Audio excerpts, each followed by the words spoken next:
Alright, so it's been about 10 minutes after my personal shit hit the fan situation. My own little mini apocalypse right here in a nice Florida weekend. And as you can see, I got multiple sources of light, which is one of the good things one of the things I did right. So I had options. Now, one of the bad things is that I hadn't checked up on my stuff.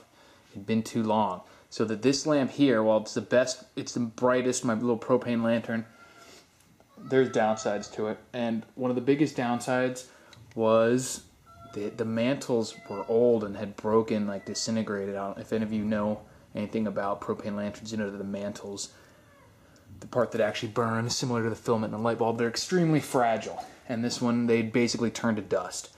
And if I'd checked on those, I would know that that was the case. So I had extra mantles, luckily, but I did have to put them on there.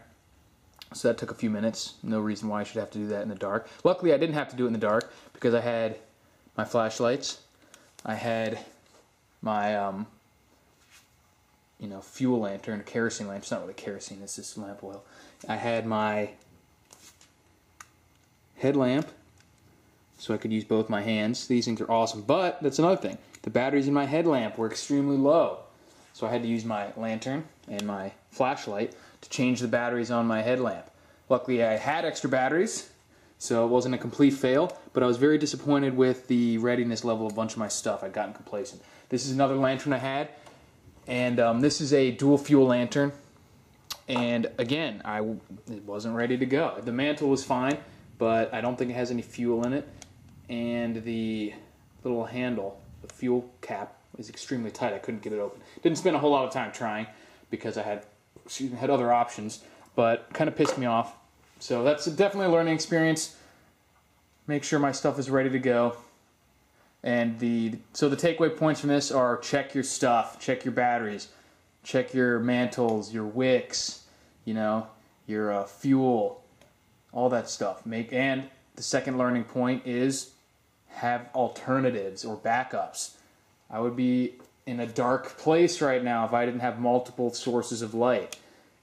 Not only because some of them weren't ready to go, but because I wouldn't be able to see how to fix them if I didn't have other sources of light. So, have options. And have extras. I needed extra mantles, I needed extra batteries, I needed to put fuel in my kerosene lantern, which is right there. That's not the only one I've got, don't worry.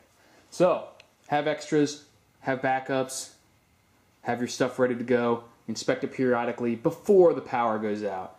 Because if this was a serious situation like a EMP or something ridiculous like that, you had other stuff to worry about other than trying to replace batteries, fill up stuff with fuel, changing the mantles and wicks on stuff. Now, the exception with that being, you may not want to keep liquid fuel in something like one of these little kerosene lanterns because it just may not be the best receptacle.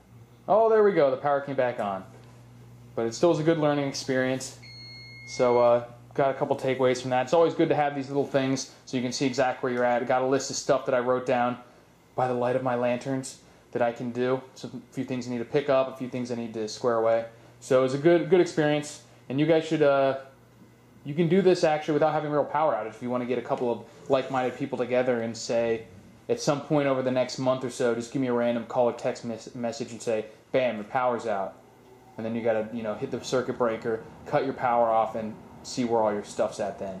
Because, like I said, I was disappointed with the level of preparedness that I actually was. Not the necessary level of preparedness, because I had all the stuff I needed. Let's just say the level of readiness. My readiness was not good. I'd gotten complacent. This stuff was packed in a closet. It was not ready to go. So that I'm going to work on. But I just thought you guys would be interested to know how my little apocalypse turned out. I'm safe and sound. I'm back in the light. I can get back on my computer. Talk to you guys later.